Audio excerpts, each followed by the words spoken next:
Hello students, welcome to next lecture of 3D geometry.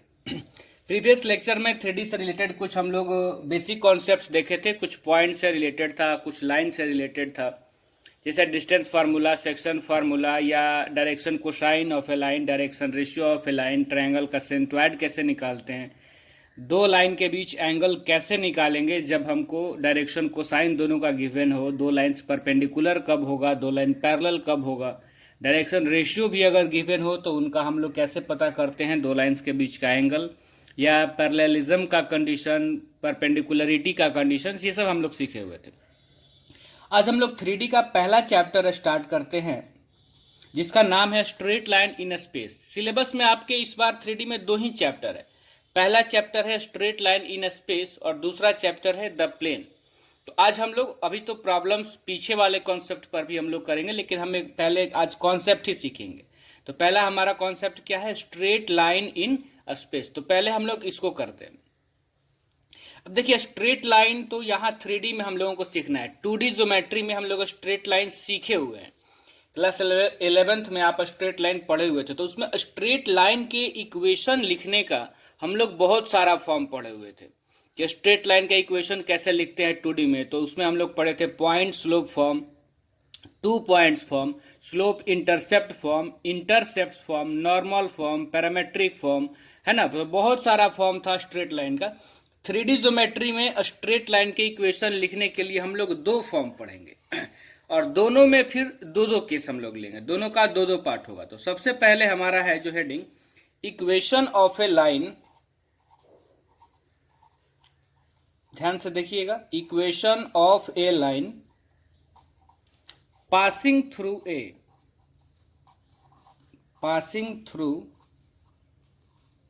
A given point, passing through a given point and parallel to a given vector, parallel to a given vector. अब ये हमारा heading है। जैसे मान लीजिए कि हम लोग क्लास 11th में जो पढ़ते थे स्ट्रेट लाइन के बारे में, तो वहां पर कंडीशंस के हिसाब से हमारा था ना हेडिंग। जैसे मान लीजिए पॉइंट स्लोप फॉर्म था, तो लाइन का इक्वेशन लिखने के लिए हमको लाइन का स्लोप दिया हुआ रहता था और क्या गिवन था कि वो लाइन, कोई एक ऐसा पॉइंट हमको गिवन था जहां से वो लाइन पास कर रही है।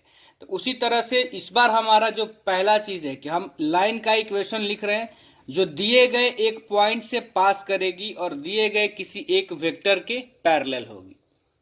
उस लाइन का इक्वेशन जो दिए गए एक पॉइंट से पास करेगी और दिए गए एक वेक्टर के पैरेलल होगी।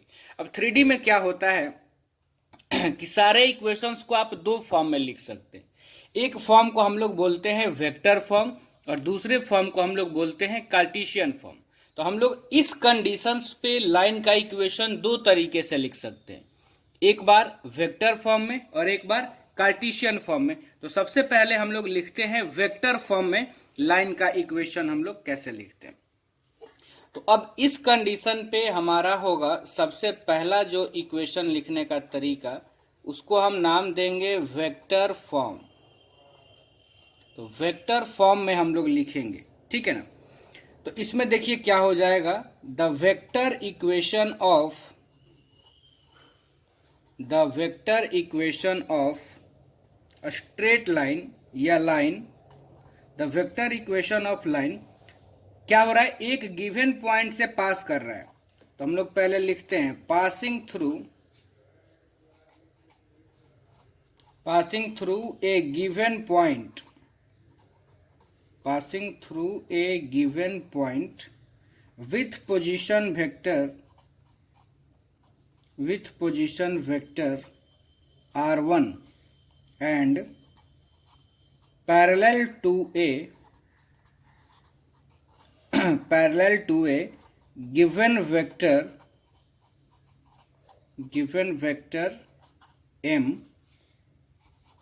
is given by, तो वो फॉर्मूला ये होता है। देखिए, vector r is equal to r1 plus lambda times vector m। अगले बार से जो इस तरह का लैंग्वेज होगा ना, उसको मैं वीडियो को रोक के पहले लिख लूंगा। ये पहला था इसीलिए हम लोग डायरेक्ट लिखे हुए हैं। थोड़ा समय लगे लेकिन आप चीजों को समझें, ठीक है ना। Where lambda is a scalar, lambda is a scalar, तो इस लाइन का ये इक्वेशन है r is equal to r1 plus lambda times vector m, जहां पे r1 क्या है, तो उस पॉइंट का पोजीशन वेक्टर जहां से ये लाइन पास कर रही थी। कंडीशन था ना कि उस लाइन का इक्वेशन लिखना है जो दिए गए किसी एक पॉइंट से पास करेगी, तो उसी पॉइंट का पोजीशन वेक्टर है r1, और वेक्टर m एक ऐसा वेक्टर है जो दिए गए लाइन के पैरेलल होगा। तो यहां पर भी क्या था कि लाइन का इक्वेशन लिखिए जब एक दिए गए पॉइंट से लाइन पास करे और किसी एक गिवन वेक्टर के लाइन पैरेलल हो, तो लाइन वेक्टर m के पैरेलल है और जिस पॉइंट से पास कर रहा है उसका पोजीशन वेक्टर है r1। लेमडा क्या है, तो लेमडा हमारा कोई भी स्केलर है। तो हम लोग इसका प्रूफ पहले देख लेते हैं कि इस लाइन का इक्वेशन इतना कैसे होगा। तो हम लोग चलिए कंडीशंस को डायग्राम में लिख लेते हैं। तो देखिए क्या होगा, क्या आपको गिवन है लाइन का इक्वेशन लिखना है। चलिए हम लोग मान लेते हैं कि इसी लाइन का हमको इक्वेशन लिखना है। अब क्या गिवन है, लाइन का डायरेक्शन आप नीचे से ऊपर या ऊपर से नीचे ले सकते हैं, वो आपकी मर्जी है। ये लाइन का हम इक्वेशन लिखना है। पहला बात तो ये गिवन है कि ये लाइन जिस वेक्टर के पैरेलल है वो वेक्टर है हमारा वेक्टर m। तो हम मान लेते हैं कि इसी के पैरेलल है और ये है हमारा वेक्टर m, ठीक है। अब आपको क्या गिवन है कि जिस लाइन का आप इक्वेशन लिख रहे हैं ये पैरेलल लगना चाहिए, क्योंकि हैंडमेड डायग्राम है तो थोड़ा सा यहाँ पे टेढ़ा हो गया, आप उसको सीधा कर लेंगे। ये लाइन और ये लाइन पैरेलल है, इसका हम इक्वेशन लिख रहे हैं। अब ये लाइन जहां से पास कर रही है उसका पोजीशन वेक्टर आपको गिवन है r1। हम मान लेते हैं कि ये लाइन जहां से पास कर रही है वो पॉइंट है a।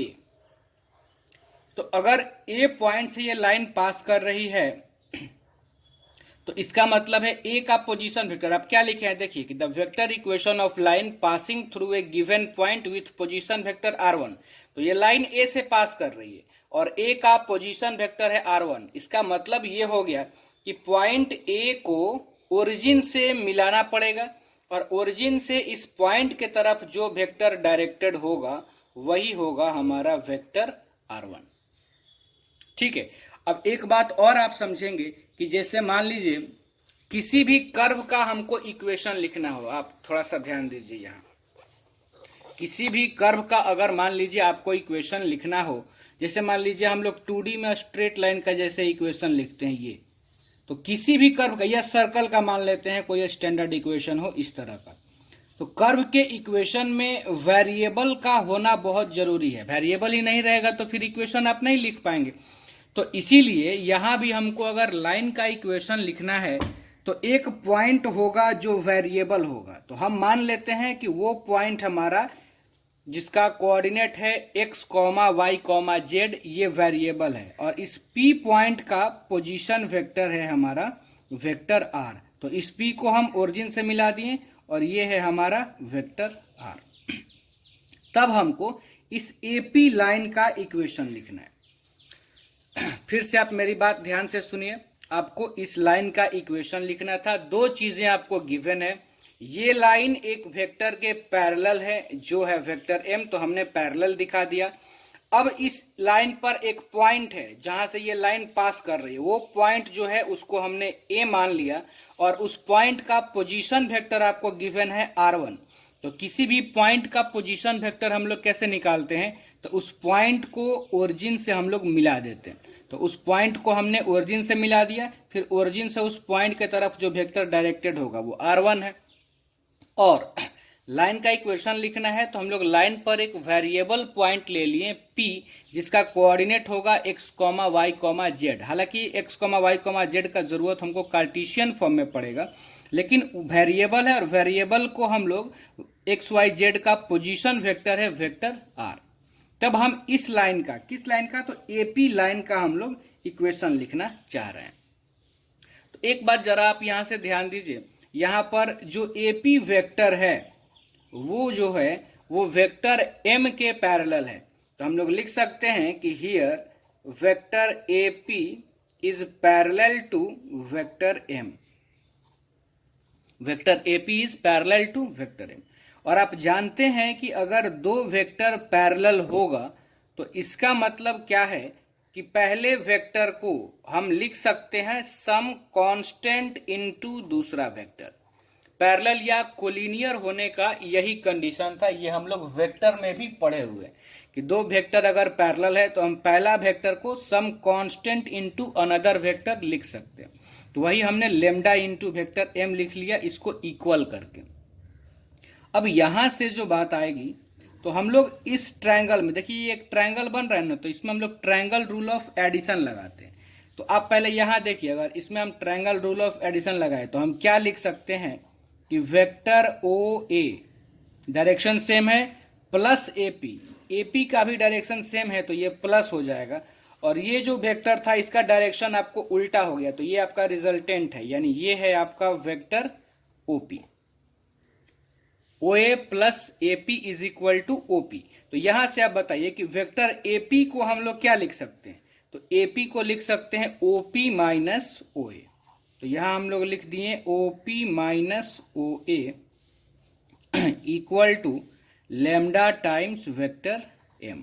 अब यहां से आप क्या लिख सकते हैं कि vector OP is equal to O A, vector को हम उधर भेज दें तो वेक्टर ओ ए प्लस, ये माइनस में था इधर आ गया प्लस में हो गया, lambda times vector M. This implies that OP vector कौन सा है, तो ओपी वेक्टर का पोजीशन वेक्टर है हमारा वेक्टर आर। तो ये हो गया vector R is equal to O A vector, तो ओ ए वेक्टर का पोजीशन वेक्टर है आर वन, तो R one plus lambda times vector M. देखिए ये आपके लिए कंप्लीट नया है, अगर आप पहली बार पढ़ रहे हैं तो इक्वेशन देखने के बाद थोड़ा बच्चों को अजीब लगता है कि ये किस तरह का इक्वेशन है, यहाँ लेमडा का क्या वैल्यू होगा। तो मैं एक बात क्लियर कर देना चाहता हूं कि लेमडा के जगह पे हमेशा ही लेमडा होगा, क्योंकि वो एक स्केलर है और वो एक वेक्टर के पैरेलल है वो लाइन। जब आप आंसर में भी देखेंगे तो लेमडा के जगह पे आपको लेमडा ही मिलेगा, तो इसलिए लेमडा से आपको कंफ्यूज नहीं होना है, लेमडा हमेशा लेमडा ही होगा। R1 क्या है, तो R1 उस पॉइंट का पोजीशन वेक्टर है जहां से ये लाइन हमारी जो है वो लाइन पास कर रही है, और M जो है वो इस गिवन वेक्टर के पैरेलल है। ये जो R आपको, जैसे मैं अगर थोड़ा डिटेल में इसके बारे में बात करूं तो हमारा ये इक्वेशन आया हुआ है, देखिए R is equal to R1 plus lambda times vector M। Vector M तो आप समझ गए, ये जो वेक्टर R आप देख रहे हैं ना, ये दरअसल वेरिएबल पॉइंट जो है हमारा P, जो हम अभी बोले हुए थे डायग्राम में कि जिसका कोऑर्डिनेट है x, y, z। तो R वेक्टर दरअसल है एक्स आई कैप प्लस वाई जे कैप प्लस जेड के कैप, यानी वेरिएबल जो हमारा है उसी का पोजीशन वेक्टर है वेक्टर R। और अगर वही रिक्वायर्ड लाइन मान लेते हैं हम कि जो हमने ए पॉइंट माना था जिसका पोजीशन वेक्टर हमने R1 माना था, अगर ए का कोऑर्डिनेट यानी ऐसा हम मान लें कि अगर रिक्वायर्ड लाइन हमारा x1, y1 और z1 से पास कर रही है तो इसका मतलब है इसका पोजीशन वेक्टर को हमने क्या माना है, R1। तो यानी R1 का वैल्यू हमारा क्या हो जाएगा, x1 i cap plus y1 j cap plus z1 k cap. और अगर वेक्टर m हम मान लें कि वेक्टर m का भी तो कुछ वैल्यू होगा, वो वेक्टर है, तो मान लेते हैं कि वेक्टर m हमारा ये है a i cap plus b j cap plus c k cap. तो वेक्टर m जो है वो दरअसल आपको डायरेक्शन बताता है वेक्टर फॉर्म में। अब यही हेडिंग क्या था हमारा कि लाइन का इक्वेशन लिखना, जब लाइन दिए गए एक पॉइंट से पास करे और दिए गए एक वेक्टर के पैरेलल हो, तो उस कंडीशन पे हमने लाइन का इक्वेशन लिख लिया वेक्टर फॉर्म में। अब हम उसी लाइन के इक्वेशन को लिख लेते हैं कार्टेशियन फॉर्म में। तो ये हमारा सेकंड पार्ट होगा। कंडीशन वही है कि लाइन का इक्वेशन लिखिए जब वो दिए गए किसी एक पॉइंट से पास करे और दिए गए किसी एक वेक्टर के पैरेलल हो, तो उसका नाम है हमारा कार्टेशियन फॉर्म। तो एक बात तो क्लियर है कि कार्टेशियन फॉर्म में सिर्फ इस तरह के टर्म्स आएंगे, x Y Z, x1, y1, z1, इस तरह के टर्म्स। वेक्टर जो टर्म्स हैं वो कार्टेशियन फॉर्म में नहीं आएंगे। कार्टेशियन का मतलब होता है एक्स वाई जेड के टर्म्स में, वेक्टर के टर्म्स में नहीं। तो देखिए इसका हम लोग लिख लेते हैं। तो पहले मैं लैंग्वेज लिख देता हूं, वीडियो को पॉज करके फिर हम लोग समझ लेते हैं। देखिए ये है हमारा कार्टेशियन फॉर्म में। इसमें मैंने क्या लिखा है कि the equation of a straight line passing through A point, ये पॉइंट हमने नाम दे देते हैं पॉइंट को ए, जिसका कोऑर्डिनेट है x1, y1, z1 and having direction ratio a, b, c is given by. एक बात आप समझ लेंगे कि जो 11th क्लास में 2D ज्योमेट्री में जो काम हमारा स्लोप का होता था, लाइंस का स्लोप जो काम करता था, वही काम 3D ज्योमेट्री में डायरेक्शन रेशियो का होता है। यानी डायरेक्शन रेशियो बहुत जरूरी है अगर आप कार्टेशियन फॉर्म में लाइन का इक्वेशन लिख रहे हैं, तो बिना उसके लिखना इक्वेशन पॉसिबल नहीं है। जैसे बिना स्लोप के आप वहां पे नहीं लिख सकते थे इक्वेशन, है ना, उसी तरह से यहां भी डायरेक्शन रेशियो जरूरी है। हाँ, अब स्लोप का निकालने का तरीका अलग अलग हो सकता था, तो डायरेक्ट डायरेक्शन रेशियो ना दे करके कभी कुछ ऐसे कंडीशंस भी रह सकते हैं जहां से हम डायरेक्शन रेशियो निकाल सकते हैं। तो अगर कोई लाइन है जो पास करे x1, y1 और z1 से, और उस लाइन का डायरेक्शन रेशियो हो a, b, c, तो उस लाइन का ये होगा इक्वेशन का formula, x minus x1 by a equal to y minus y1 by b equal to z minus z1 by c। हाँ, ये थोड़ा देखिए, आपको क्लास 11th में जो डिस्टेंस फॉर्म, पैरामेट्रिक फॉर्म जो आपको पढ़ाया गया था, वहां पर ये एक कोऑर्डिनेट नहीं था, तो स्ट्रेट लाइन का इतना इक्वेशन होता था। यहाँ पर इक्वल टू हम लोग r ले लेते थे, बस यहाँ पर एक कोऑर्डिनेट आपका बढ़ गया है। तो चूंकि ये थोड़ा अलग तरह का इक्वेशन है, तो बच्चों को स्टार्ट्स में कंफ्यूज जरूर करता है, लेकिन आपको कंफ्यूज नहीं होना है। पास हो रहा है x1, y1, z1 से, और लाइन का डायरेक्शन रेशियो है ABC। ये इक्वेशन और ये इक्वेशन दोनों एक ही इक्वेशन है, बस अंतर क्या है कि ये इक्वेशन वेक्टर फॉर्म में लिखा हुआ है और ये इक्वेशन कार्टेशियन फॉर्म में लिखा हुआ है, बस यही अंतर है। अब मैं दोनों को एक बार इक्वेट करके आपको दिखा देता हूं। पहले देखिए, ये इक्वेशन तो वेक्टर फॉर्म से आपके पास था कि r is equal to r1 plus lambda times vector m। अब हम क्या करते हैं कि r के बारे में मैंने आपको बताया कि r क्या होता है, तो variable point x, y, z का पोजीशन वेक्टर। तो हम लोग r के जगह पे उसको रख लेते हैं। कार्टेशियन में बदलना है तो कार्टेशियन टर्म्स यानी x, y, z को हमको रखना पड़ेगा यहाँ पर।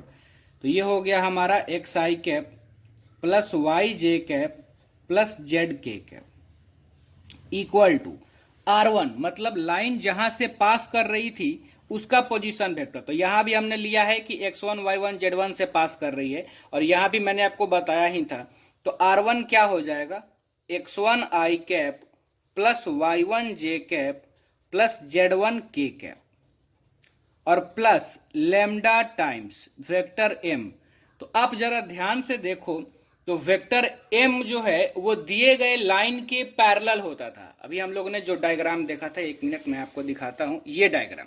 तो वेक्टर m जो है वो हमारा रिक्वायर्ड लाइन के पैरेलल है, और मैंने आपको ये बता रखा है कि अगर दो लाइन या दो वेक्टर पैरेलल होंगे तो उनका डायरेक्शन रेशियो इक्वल होगा।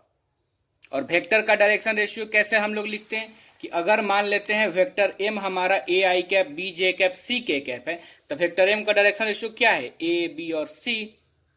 तो इसीलिए अगर वेक्टर m का direction ratio a b c है और वेक्टर m अगर हमारे रिक्वायर्ड लाइन के पैरेलल है, तो हमारा रिक्वायर्ड लाइन का भी डायरेक्शन रेशियो क्या हो जाएगा, a b c। तो वही हमने यहां पर लिखा हुआ है। तो वेक्टर m के जगह पे हम यहां क्या लिख सकते हैं, a I cap plus b J cap plus C K cap. अब हम लोग यहां से क्या लिख सकते हैं, जरा आप ध्यान दीजिए। तो यहां से हम लोग लिख सकते हैं एक्स आई कैप प्लस वाई जे कैप प्लस जेड के कैप। आरएचएस वाले को क्लब किया जाए, जैसे ये और आई कैप साथ में, जे कैप साथ में, के कैप साथ में। तो इन दोनों को अगर हम आई कैप कॉमन ले लेंगे तो यहां बचेगा x1 और यहां बचेगा a इंटू लैम्डा। तो x1 plus a lambda I cap. Similarly दूसरा क्या हो जाएगा, जे कैप वाले में y1 प्लस b लैम्डा जे कैप और तीसरा क्या हो जाएगा, Z1 प्लस सी लैम्डा के कैप। अब दोनों ही तरफ वेक्टर्स अपने कंपोनेंट फॉर्म में हैं, और आप ये अच्छी तरह से जानते हैं कि वेक्टर अगर कंपोनेंट फॉर्म में इक्वल हैं तो इसका मतलब है कि उनके आई कैप का कोफिशिएंट्स आपस में इक्वल होना चाहिए, जे कैप का कोफिशिएंट्स आपस में इक्वल होना चाहिए, और के कैप का भी कोफिशिएंट्स आपस में इक्वल होना चाहिए। यानी हम लोग यहां से ये बोल सकते हैं कि x हमारा इक्वल होना चाहिए किसके, तो x1 प्लस ए लैम्डा के। y किसके इक्वल होना चाहिए, तो y1 प्लस बी लैम्डा के। और z किसके इक्वल होना चाहिए कि z1 प्लस सी लैम्डा के। तभी ये दोनों वेक्टर्स इक्वल हो सकते हैं। अब यहां से अगर हम लोग लैम्डा की वैल्यू निकालें तो पहले x1 को इधर भेजना पड़ेगा, तो हो जाएगा x माइनस x1, और फिर a से डिवाइड करना पड़ेगा, तो ये आ जाएगा। यहां से अगर आप लैम्डा की वैल्यू निकालेंगे तो वो आ जाएगा y minus y1 by B. Similarly अगर आप यहां से लैम्डा की वैल्यू, तो पहले z1 को इधर भेज दीजिए तो z माइनस z1, फिर c से डिवाइड कर दीजिए तो बाई सी। अब ये तीनों ही लैम्डा के ही वैल्यूज हैं, तो हम क्या तीनों को इक्वल नहीं लिख सकते हैं, तो बिल्कुल लिख सकते हैं। तो अगर हम तीनों को इक्वल लिखेंगे तो ये आएगा हमारा x minus x1 by A equal to y minus y1 by B equal to z minus z1 by C. ठीक है, आप उम्मीद है कि आपको समझ में आया होगा। और आप देख लीजिए यही इक्वेशन था हमारा कार्टेशियन फॉर्म में, जिसको मैंने वेक्टर फॉर्म से इक्वल कर लिया। अब जरा आपको एक बात और ध्यान देना होगा कि अगर यहां पर माइनस रहेगा, सबसे पहली बात कि आपको कार्टेशियन फॉर्म में स्टैंडर्ड इक्वेशन के लिए x, y और z, जो आप ऊपर में वेरिएबल जो आपका है x, y और z, इनका कोफिशिएंट्स 1 होना चाहिए। अगर इनका कोफिशिएंट्स 1 है तभी आप बता सकते हैं कि लाइन का डायरेक्शन रेशियो है a, b, c, और लाइन x1, y1 और z1 से पास कर रही है। अगर x का, y का या z का कोफिशिएंट्स 1 नहीं गिवन है प्रॉब्लम में, तो सबसे पहले आप इनके कोफिशिएंट्स को 1 बनाएंगे, उसके बाद आप बता सकते हैं कि लाइन कहां से पास कर रही है और लाइन का डायरेक्शन रेशियो क्या है। फिर से मेरी बात ध्यान से, कि जब तक x, y और z का कोफिशिएंट 1 नहीं होगा तब तक ये बताना संभव नहीं है कि लाइन कहां से पास कर रही है या लाइन का डायरेक्शन रेशियो क्या है। और अगर x, y, z का कोफिशिएंट 1 रहा तो यहां अगर माइनस रहेगा बीच में, तो जो लाइन पास कर रही है वो आप पॉजिटिव बताएंगे, x1, y1, z1। जैसे देखिए ना, x1, y1, z1 से पास करे तो बीच में माइनस था। अगर यहाँ पे प्लस रहता तो हम बोलते माइनस x1 से पास कर रही है, यहां भी प्लस रहता तो बोलते माइनस y1, और यहां माइनस ही रहता तो बोलते z1। तो माइनस रहेगा तो पॉइंट्स को हम प्लस में बताएंगे, और अगर प्लस रहेगा तो पॉइंट्स हमारा माइनस में होगा। लेकिन ये सारी चीजें बताने से पहले जो हमको ध्यान देना होगा कि x, y और z का जो हमारा कोफिशिएंट है वो इक्वल है या नहीं है, इतना ध्यान आपको देना होगा। तब आपको आगे आपको इसमें बता सकते हैं लाइन्स कहां से पास कर रही है, लाइन का डायरेक्शन रेशियो क्या है। अब हम लोग आगे बढ़ते हैं। देखिए, अब हमारा जो दूसरा फॉर्म था, जैसे मान लीजिए आप 2D में पढ़े हुए थे, लाइन के इक्वेशन का तो बहुत सारा फॉर्म था, लेकिन 3D में आपका 2 ही फॉर्म है, जिसमें से पहला फॉर्म हम लोग अभी देख लिए। पहला फॉर्म हमारा क्या था कि लाइन का इक्वेशन लिखना जब वो दिए गए किसी एक पॉइंट से पास करे और किसी एक वेक्टर के पैरेलल हो। पहला है किसी एक पॉइंट से लाइन पास करे और किसी एक वेक्टर के पैरेलल हो। दूसरा फॉर्म आपका क्या है, लाइन का इक्वेशन लिखना जब वो दिए गए 2 पॉइंट से पास करे, equation of line passing through 2 given points. तो जब आपको 2 पॉइंट गिवन हो जाएगा ना, तो फिर जो वेक्टर आपके पैरेलल था वो हटा दिया जाएगा, क्योंकि वो पैरेलल जो आपको वेक्टर गिवन है वो देने का सिर्फ यही मतलब होता है कि आप लाइन का डायरेक्शन रेशियो पता कर लें। और आपको ये पता है कि जब 2 पॉइंट ही दे दिया है तो 2 पॉइंट से पास होने वाला, जैसे मान लीजिए हम यहाँ पर a और b 2 पॉइंट ले लेते हैं। a का कोऑर्डिनेट ले लेते हैं x1, y1, z1, और b का कोऑर्डिनेट हम ले लेते हैं x2, y2, z2। तो हम इस दोनों पॉइंट से पास होने वाले लाइन का डायरेक्शन रेशियो हम इजीली लिख सकते हैं। क्या हो जाएगा direction ratio, x2 minus x1, y2 minus y1, z2 minus z1। Previous concept में हमारा क्या था कि लाइन एक ही पॉइंट से पास कर रहा था, तो अगर किसी एक पॉइंट का वैल्यू हमको बस पता हो, कोऑर्डिनेट पता हो, तो हम उस लाइन का डायरेक्शन रेशियो नहीं लिख सकते थे। इसीलिए वहां पर एक वेक्टर था m जो कि लाइन के पैरेलल था, जहां से हमको लाइन के डायरेक्शन रेशियो के बारे में पता चल पा रहा था। लेकिन अगर दो पॉइंट से लाइन पास होने लगेगी तो हमको डायरेक्शन रेशियो का कोई जरूरत ही नहीं है, क्योंकि हम जानते हैं कि दो पॉइंट से पास होने वाली लाइन का डायरेक्शन रेशियो होता है उनके कोऑर्डिनेट्स का डिफरेंस। यानी अगर ए बी लाइन, कोई लाइन है जो ए बी से पास कर रही है, तो लाइन का डायरेक्शन रेशियो क्या हो जाएगा, x2 minus x1, y2 minus y1 और z2 माइनस z1। तो देखिए, पहला में वेक्टर फॉर्म में हम लोग पहले लिखते हैं इस लाइन का इक्वेशन जो दिए गए दो पॉइंट से पास कर रहा है। लैंग्वेज क्या है, the vector equation of a straight line passing through two points with position vectors. दो पॉइंट से लाइन पास कर रहा है, मान लिया हम कि पहले पॉइंट का पोजीशन वेक्टर है r1 और दूसरे पॉइंट का पोजीशन वेक्टर है r2, तो वो ये हो जाएगा, is given by r is equal to r1 plus lambda times r2 minus r1। अब जरा आप सोचो, एक पॉइंट से पास होने वाले लाइन का ये इक्वेशन था, r is equal to r1 plus lambda m, तो एक से तो पास कर ही रहा है, तो यहाँ r1 हो गया। m मतलब क्या चाहिए आपको, डायरेक्शन रेशियो। तो डायरेक्शन रेशियो के लिए क्या होगा कि दोनों को घटाना पड़ेगा, तो वही देखिए सब्ट्रैक्ट करके लिखा हुआ है r2 माइनस r1। अब कुछ बच्चों के दिमाग में यह आ रहा होगा कि सर लाइन तो r2 से भी पास कर रही है, तो हम यहां पर r2 नहीं ले सकते क्या? तो मैं बताऊंगा कि आप बिल्कुल ले सकते हैं। लाइन दोनों ही जगह से पास कर रही है, यहां आप चाहे r1 रखें या चाहे r2 रखें, उससे कोई फर्क नहीं पड़ता है। आप दोनों में से किसी भी पॉइंट को यहां पे रख सकते हैं, ठीक है ना। दो पॉइंट से लाइन पास कर रही है, जहां से पहले लाइन का पोजीशन वेक्टर है r1 और दूसरे लाइन का पोजीशन वेक्टर है r2, तो लाइन का इक्वेशन हो जाएगा r is equal to r1 plus lambda times r2 minus r1। Similarly Cartesian form में लाइन का इक्वेशन लिखना है। कार्टेशियन फॉर्म में लाइन पास कर रही है एक ये पॉइंट से a, जिसका कोऑर्डिनेट है x1, y1, z1, और दूसरा पॉइंट है हमारा b, जिसका कोऑर्डिनेट है x2, y2, z2। Then firstly we find direction ratio of that line, and direction ratio of that line is x2 minus x1, y2 minus y1, z2 minus z1। और previous concept से आपको पता है कि अगर एक line से पास करें और हमको डायरेक्शन रेशियो पता हो तो ये होता है इक्वेशन। तो बस यही हमने लिखा है, बस डायरेक्शन रेशियो एबीसी के जगह पे x2 minus x1, y2 minus y1, z2 minus z1, क्योंकि इस बार ये हो जाएगा हमारा डायरेक्शन रेशियो। तो ये बहुत सिंपल है फॉर्मूला, बस इतना लेट हमको समझाने में इसलिए लगा क्योंकि मैं एक एक पॉइंट्स को आपके साथ डिस्कस कर रहा हूं, क्योंकि ये आपके लिए कंप्लीट नया है और इसमें आप कंफ्यूज ना हो जाएं, इसीलिए मैं इस पे समय दे करके आपको सिखा रहा हूं। क्योंकि आप एक बार इसको सीख लेंगे तो फिर आगे हम लोग जल्दी जल्दी आगे बढ़ सकते हैं। तो उम्मीद है कि आपको समझ में आ गया होगा। ये दो ही हमको फॉर्म पढ़ने हैं 3D में स्ट्रेट लाइन के इक्वेशन का। तो स्ट्रेट लाइन का जो भी इक्वेशंस हो सकता है हम लोग इसको सारा देख चुके हैं।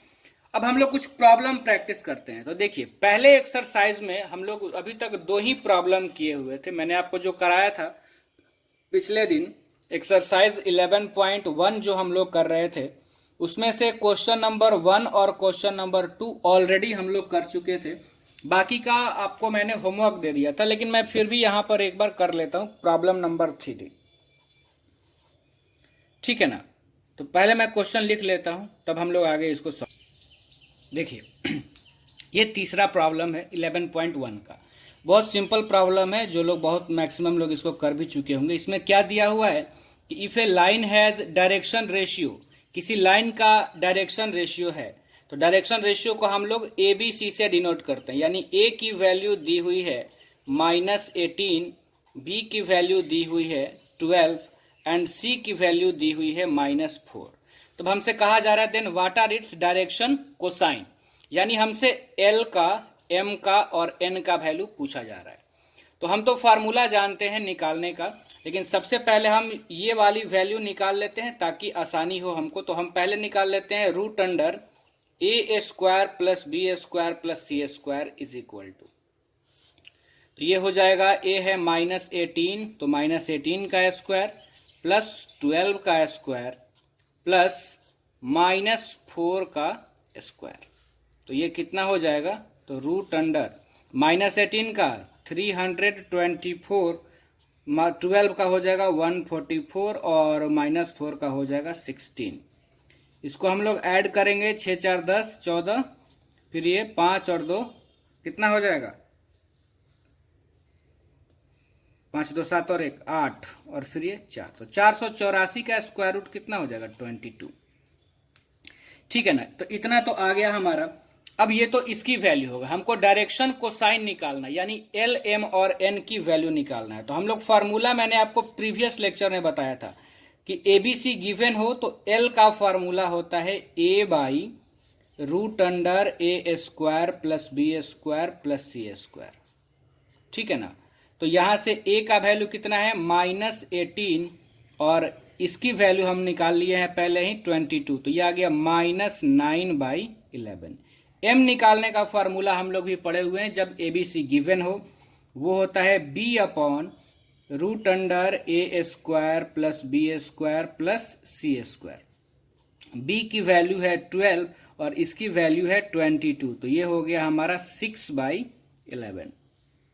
सिमिलरली एन की क्या वैल्यू होती है, तो एन का होता है सी अपॉन रूट अंडर ए square plus B square plus सी स्क्वायर। कॉन्सेप्ट नोट्स को आप बार बार पढ़ते रहिएगा, तभी मैं आगे जो क्वेश्चन कराऊंगा आपको समझ में आएगा, अगर सारा कॉन्सेप्ट फार्मूला आपके दिमाग में होगा तो।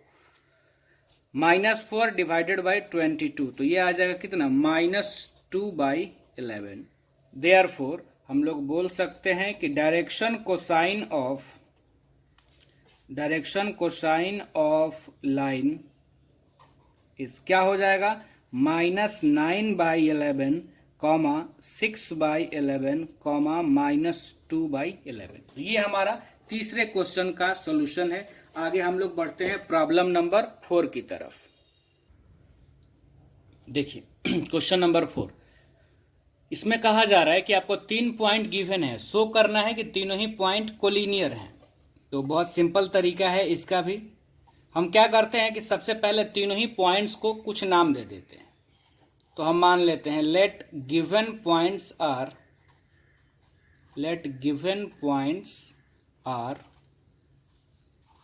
ए, capital A 2, 3, 4, capital B -1, -2, 1 and C 5, 8, 7।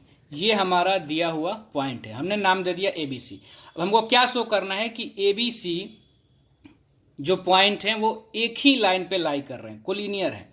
तो हम क्या करते हैं, सबसे पहले ए बी यानी ए और बी पॉइंट से पास होने वाले लाइन का डायरेक्शन रेशियो लिखते हैं।